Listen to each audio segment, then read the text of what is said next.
अस्सलाम वालेकुम। कड़वी हकीकत टीवी चैनल के मोअज़्ज़ज़ दोस्तों, अगर आप चैनल पर नए हैं तो चैनल को लाइक और सब्सक्राइब करें ताकि आने वाले नए वीडियोस आप तक बर वक्त पहुँच सके। शुक्रिया। काहिल शेर। अब्दुर्रहमान किसी जंगल में एक शेरनी रहती थी जिसके 2 बच्चे थे। वह अपने दोनों बच्चों से बहुत प्यार करती थी। जब तक बच्चे छोटे थे तब तक शेरनी रोज़ाना उन्हें दूसरे जानवरों का शिकार करके लाती और खूब पेट भर कर उन्हें खिलाती।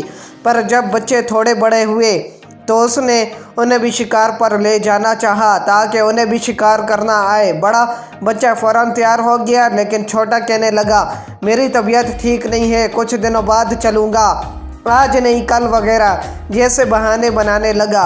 बड़ा बच्चा माँ के साथ शिकार पर जाने लगा। कुछ दिन और बीत गए पर छोटा बच्चा अब भी शिकार पर जाने के लिए राज़ी ना हुआ। दरअसल वो बहुत कायल था। वो सोचता था कि जब बैठे बिठाए खाने को मिल जाता है तो मैं मेहनत क्यों करूं।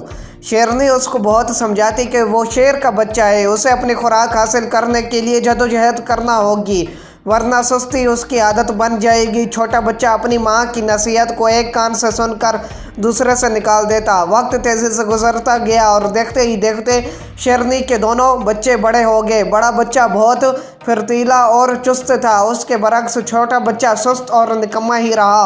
वो अपनी माँ और बड़े भाई के टुकड़ों पर पल रहा था। एक दिन जंगल में शिकारी आया और उसने शेरनी को अपनी गोली का निशाना बना दिया। बड़े बच्चे ने उस शिकारी से बदला लेने की ठानी, मगर शिकारी जंगल में गायब हो चुका था। बड़ा बच्चा अपने भाई के पास वापस आया और उससे कहा कि देखो भाई, माँ के बाद तुम मेरे अपने हो, हमारी अपनी कमज़ोरी के बायस जान गंवा बैठी। मैं डरता हूँ कहीं तुम्हारी सुस्ती और काहली तुम्हें नुकसान ना पहुँचा दे, इसलिए अब तुम सुस्ती छोड़ो और मेरे साथ शिकार पर जाया करो। ये सुनकर छोटा शेर गुस्से से भड़क उठा और धाड़ कर बोला, तुम मुझसे हसद करते हो, मेरी परवाह मत करो, मुझे खुदा ने पैदा किया है, वही मेरी हिफाजत करेगा, वही मुझे रिस्क देगा। उस पर शेर बोला, बेशक खुदा राज़िक है, उसने सबको पैदा किया और वही सबको रिस्क भी देता है, पर साथ ही वो ये भी कहता है कि तुम मेहनत करो और उसका फल मैं तुम्हें दूंगा। जब तुम रिस्क के लिए मेहनत नहीं करोगे